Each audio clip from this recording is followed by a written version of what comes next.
faire comme lui, asseyez-vous dessus. Vous ne le regretterez jamais, car il y a plus de joie dans le ciel pour un seul pécheur qui se repent, qui révise sa position, que pour 99 autres qui se croient justes et infaillibles. N'est-il pas écrit, il y aura de la joie auprès des anges? Dit la parole de Dieu, comme il y a eu de la joie dans le cœur de cette maman quand elle a vu son fils s'asseoir sur son cercueil. Elle n'a pas été choquée, elle, quand elle a vu son fils bousculer le protocole d'une façon aussi peu conventionnelle. Elle ne lui a pas dit « Mais enfin, mon fils, a-t-on jamais vu ? Ton père, moi, dans la famille, on n'a jamais interrompu une cérémonie comme ça. Non, mais alors, t'asseoir sur le protocole, t'aurais pu attendre d'être arrivé au cimetière. Fis le vilain garçon, allez, oust, remonte et rallonge-toi dans ta bière. » Si donc la conversion, en changeant votre vie, choque quelqu'un, ce ne sera en tout cas pas moi, ni mes frères qui sont ici avec moi, ni le Seigneur qui est dans son ciel. Le seul à trouver l'aventure saumâtre, ce sera le diable et ses agents qui sont à son service. Eux n'y trouveront pas leur compte, pour sûr, et ils vous le feront bien voir. Non, le fils de la veuve de Naïn n'est pas resté dans son cercueil, il en est sorti. Premier signe de vie. Voyons maintenant le troisième cas, Lazare. Lazare, lui, est sorti de son sépulcre. Et qu'est-ce que cette grotte, caveau ou sépulcre, peut représenter pour nous?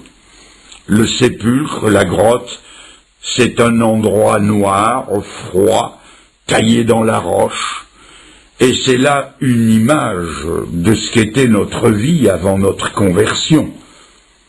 Notre vie avant de connaître le Seigneur se passe dans les ténèbres. L'apôtre Paul a écrit, sous l'inspiration du Saint-Esprit, « Vous étiez autrefois ténèbres. Dans notre cœur, il n'y avait pas plus de vie que dans une roche. Entre nos côtes battait un cœur de pierre. » Et c'est Dieu qui le dit. En parlant de la conversion, Dieu dit « J'ôterai leur cœur de pierre et je leur donnerai un cœur de chair. » Lazare n'est pas resté dans sa grotte de pierre, il en est sorti. Et quand un homme entend la voix du Fils de Dieu, il sort de ses vieux sentiments, de son fichu caractère, de sa dureté de rocaille, de sa froideur, de son obscurité, il en sort. Et la conclusion est celle-ci, quand le Seigneur sauve quelqu'un, et là je me répète, il ne le sauve pas dans ses péchés, il le sauve de ses péchés. Il le sort d'un genre de vie pour le faire entrer dans un autre genre de vie. Voilà donc la deuxième chose que nous découvrons dans ce récit. Maintenant, j'aborde un troisième point. Je veux que vous voyiez la réalité en face. Je ne veux pas vous dorer la pilule. Votre conversion, si toutefois vous vous convertissez ce soir, ou si vous l'êtes depuis peu ou depuis longtemps, votre conversion ne rencontrera pas l'approbation générale. Certes, il y aura de la joie dans le ciel auprès des anges, mais il n'y aura pas que des anges pour s'en réjouir, il y aura des hommes pour s'en plaindre et des démons pour s'y opposer. Votre conversion ne plaira pas aux moqueurs et aux absolus. Ce fut le cas de la petite jeune fille de 12 ans. Elle était morte. Le Seigneur est entré dans la maison mortuaire où son corps reposait. Il s'est approché et à peine a-t-il dit 2 mots que les gens se moquent de lui. Le Seigneur dit « Elle dort ». Ils pleuraient à chaudes larmes. Et dès qu'ils ont entendu le Seigneur dire « Elle dort », leurs larmes ont séché immédiatement et ils se sont mis à se moquer de lui. Je me représente très bien la scène de ces gens absolus, très sûrs d'eux, qui contestent ce que Jésus vient de dire et qui disent entre eux « Elle dort, elle dort ». Qui est ce fils du charpentier, ce prétentieux qui vient nous faire la leçon?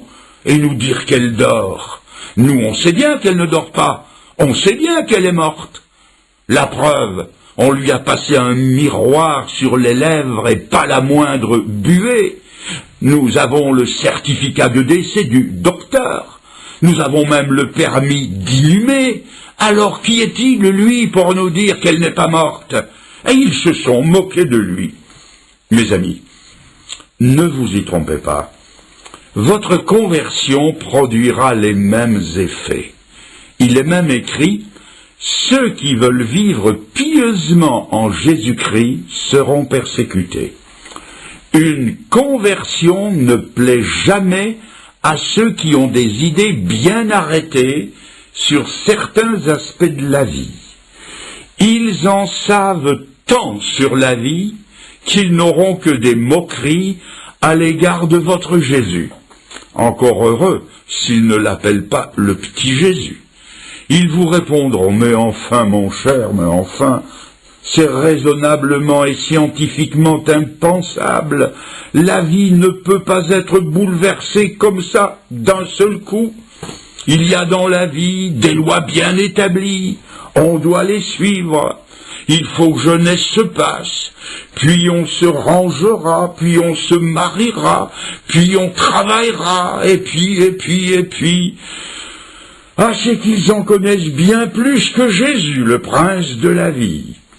Mais malgré toute leur connaissance, je remarque qu'ils ne peuvent rien changer à leur vie, ni surtout rien changer à l'état du monde.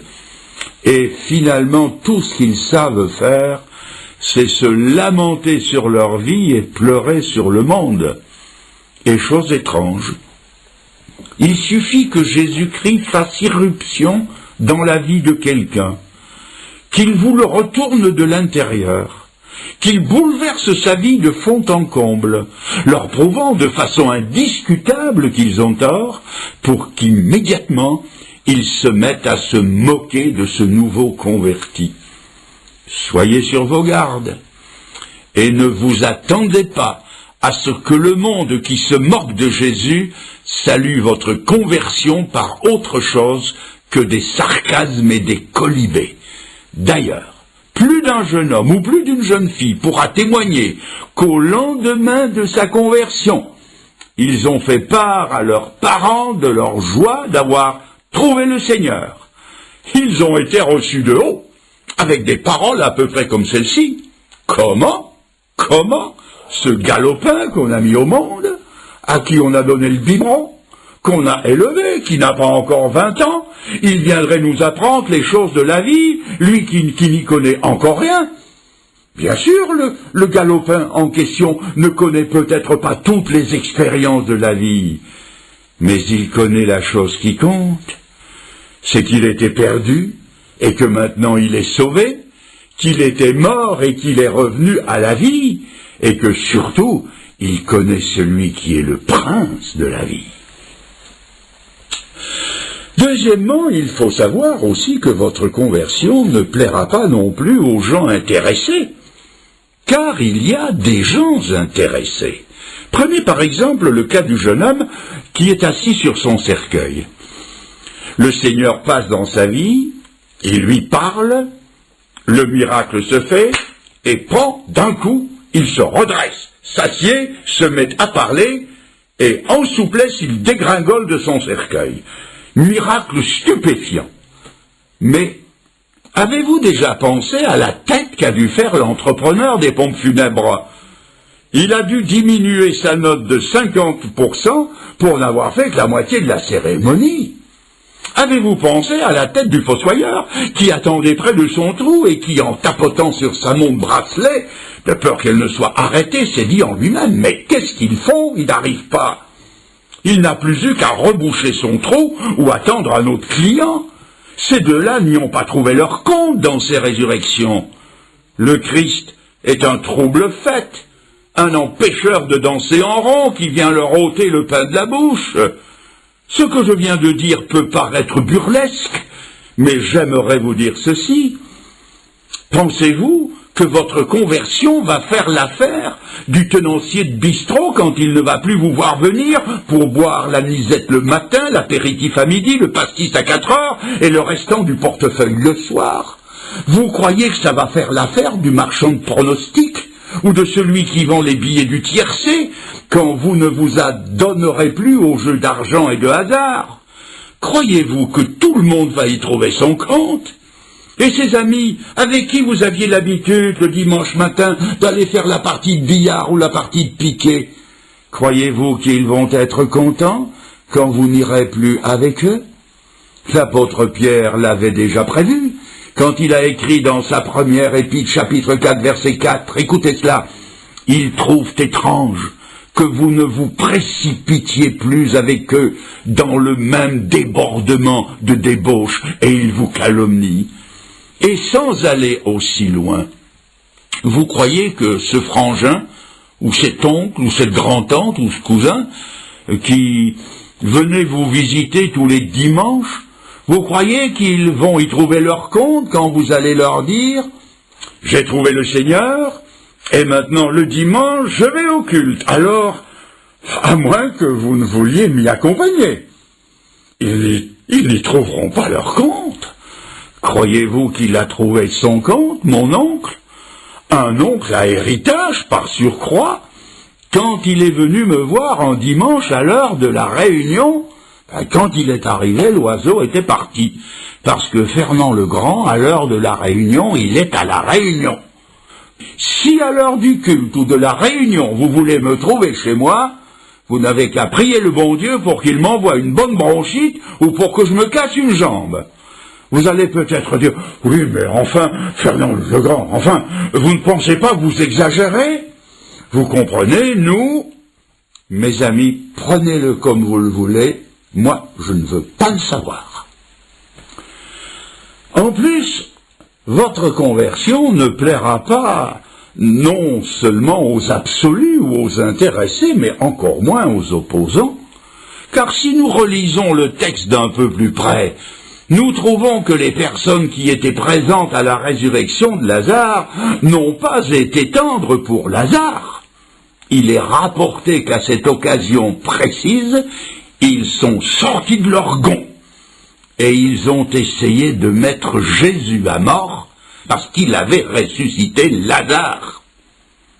Et ça se comprend. Ce miracle les dérangeait.